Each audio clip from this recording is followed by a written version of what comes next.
Hello दोस्तों, कैसे हैं आप सब। जी हाँ दोस्तों, इंडिया में हुए हैं रिसेंटली दो बहुत बहुत बहुत बड़े इवेंट। सर क्या है वो खतरनाक मजेदार शानदार जानदार दो big events of India in the history of India. Sir पहला, जो आप सब जानते हैं कि 1991 में मनमोहन सिंह जी ने डॉक्टर मनमोहन सिंह जी ने एलपीजी पॉलिसी निकाली थी, liberalisation globalisation privatisation.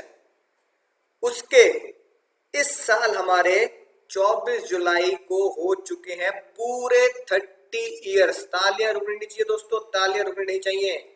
30 years of 1991 policy, LPG policy. साथ के साथ इन पॉलिसी का इम्पैक्ट या इसके बाद जो भी इंडिया में बड़े बड़े इवेंट हुए उसका इम्पैक्ट शेयर मार्केट पर कैसे पड़ा। राइट, ये जाने ये एक छोटी सी जर्नी से शुरुआत हुई 1990 से। 1991 में जुलाई 1991 में, आज आपको डेट भी पता लगी, एलपीजी पॉलिसी आई थी 24 जुलाई 1991। डॉक्टर मनमोहन सिंह जी ने हिस्टोरिकल बजट है ना रिप्रेजेंट किया और एलपीजी पॉलिसी लेके आए, जिससे ग्लोबलाइजेशन लिबरलाइजेशन प्राइवेटाइजेशन की नींव रखी गई कि एफडीआई का पैसा इंडिया में आ सकता है, इंडिया में प्राइवेटाइजेशन भी चल सकता है। एफआईआईएस, सर एफआईआईएस बोले तो फॉरेन इंस्टीट्यूशनल इन्वेस्टर्स पहली बार 1993 में इंडिया में आए और उसके बाद आप उनकी ग्रोथ इंडिया में देख ही रहे हैं। और उससे पहले हुआ 1992 में, जो आपने सीरीज भी देखी है, हर्षद मेहता स्कैम, ये मेरी गर्लफ्रेंड, बिल्कुल वही। ये सीरीज वेब सीरीज आपने देख ली होगी। 1992 में जब ये स्कैम हुआ तो मार्केट जैसे उसमें दिखाते हैं 4000 पे पहुंच चुका था, उसके बाद वो धराशायी हो गया नीचे। यानी कि बॉम्बे स्टॉक एक्सचेंज जिसे आज आप जानते हैं किस नाम से, शॉर्ट फॉर्म में बीएसई, बॉम्बे स्टॉक एक्सचेंज बिल्कुल क्रैश हो चुका था। एफआईआई एंटर किए, ठीक है। 1993-1994 में ही प्राइवेटाइजेशन भी हुआ बैंक का, कुछ नए प्राइवेट है ना बैंक्स एंटर हुए, राइट। उसके बाद कुछ मार्केट ऐसे वॉलेटाइल ऊपर नीचे चलता रहा। फिर इस इवेंट पर जब नीचे गया तो उसका कारण था न्यूक्लियर टेस्ट 1998 में, जो है ना बीजेपी गवर्नमेंट के द्वारा किया गया था अटल बिहारी वाजपेयी जी के अंडर में। उसके बाद रिकवरी हुई, यहां तक पहुंचा, राइट। यहां से फिर जो नीचे डाउनफॉल आया उसका रीजन था कारगिल वॉर 1999। दोस्तों जंग होती है, दोनों देशों की इकोनॉमी को बहुत बड़ा नुकसान होता है और इसकी वजह से शेयर मार्केट डाउन जाता है। रिकवरी में लगे लगभग 4 से 5 साल। और फिर जब यहाँ पे पहुंचा उसके बाद यूपीए गवर्नमेंट यानी कि कांग्रेस गवर्नमेंट जब इलेक्शन जीत गई 2004 में, तो डाउनफॉल ये यहां तक पहुंचाया गया, डाउनफॉल यहां तक गया।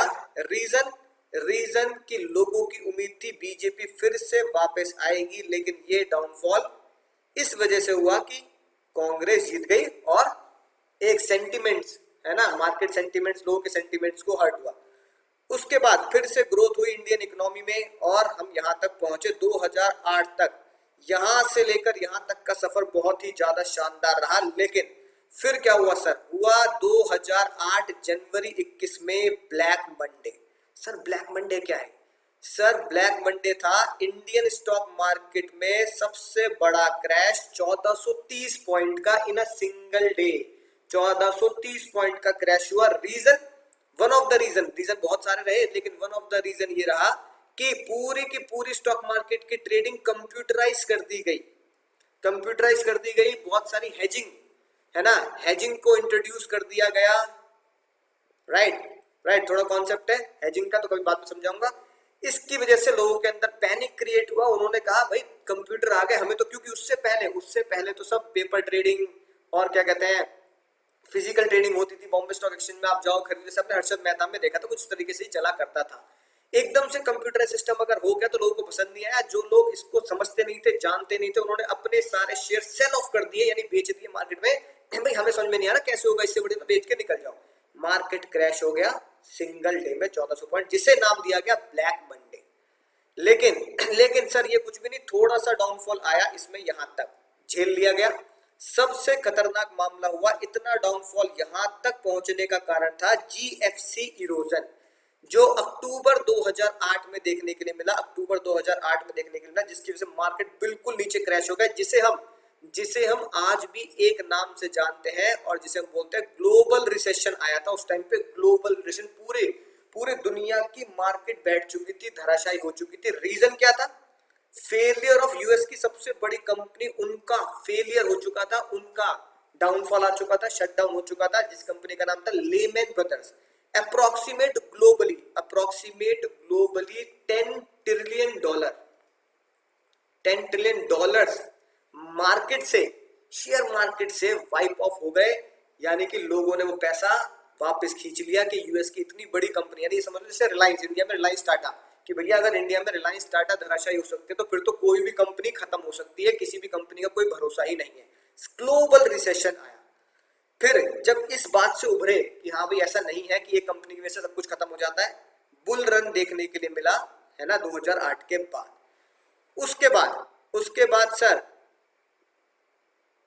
2015 में, ठीक है ना, fear of slow down in China, China में कुछ दिक्कत की वजह से यहां पर डाउनफॉल आया, राइट। लेकिन यहां पर एक अप ट्रेंड देखने के लिए मिला जब 2014 में बीजेपी इलेक्शन जीती, जिसे लोगों ने बोला मोदी लहर, है ना, मोदी लहर में सब बह गए और लहर की वजह से सेंसेक्स और निफ्टी में काफी उछाल आया। उसके बाद बीजेपी गवर्नमेंट ने एक खतरनाक डिसीजन लिया जिसे आप सब जानते हैं, जिसे हम बोलते हैं डीमोनेटाइजेशन।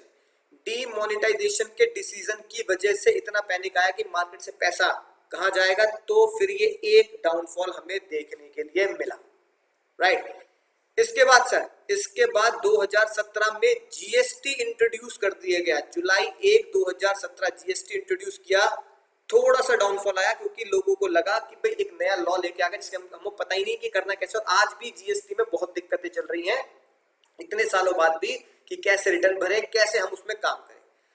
फिर यहां से उभरे तो मार्केट यहां तक पहुंच चुका था, लेकिन एक खतरनाक डाउनफॉल आया एक तरीके से। अप्रोक्सीमेट मार्केट अगर मैं कहूं तो शायद 37-38 हजार के आसपास था सेंसेक्स, राइट, यानी कि बॉम्बे स्टॉक एक्सचेंज। एकदम से वो कुछ ही दिनों में 28 हजार, यानी अप्रोक्सीमेट कुछ ही 15-20 दिन में और एक महीने के आसपास 28 हजार पहुंच गया, मोटा मोटी 8-10 हजार गिर गया। रीजन था सबसे बड़ा पेंडेमिक, ग्लोबल पेंडेमिक कोविड-19।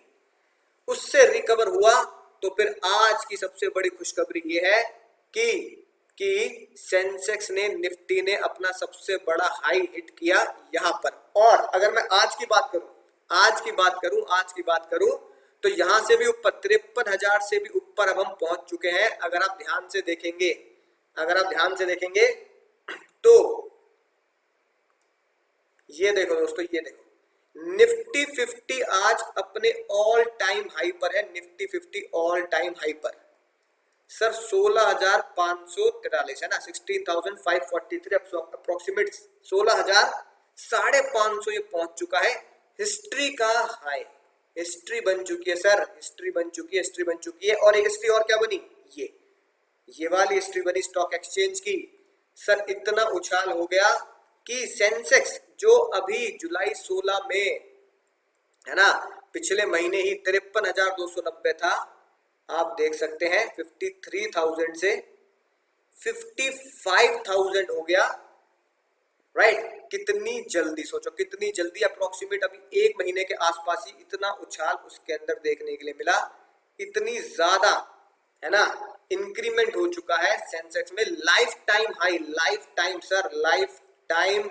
हाई पे ये पहुंच चुका है सर, लाइफ टाइम हाई पर 55,487, राइट। ये जर्नी रही सर, आप देखेंगे तो ये जर्नी रही पूरी स्टॉक एक्सचेंज की। हर्षद मेहता स्कैम के बाद, 1992 स्कैम के बाद लोगों ने स्टॉक मार्केट को जाना और उसे नेगेटिवली लिया। उसके बाद ये जर्नी यहां से, राइट, और ये फाइनली निफ्टी 16,550 अप्रोक्सीमेट और सेंसेक्स 55,500 अप्रोक्सीमेट पहुंच चुका है।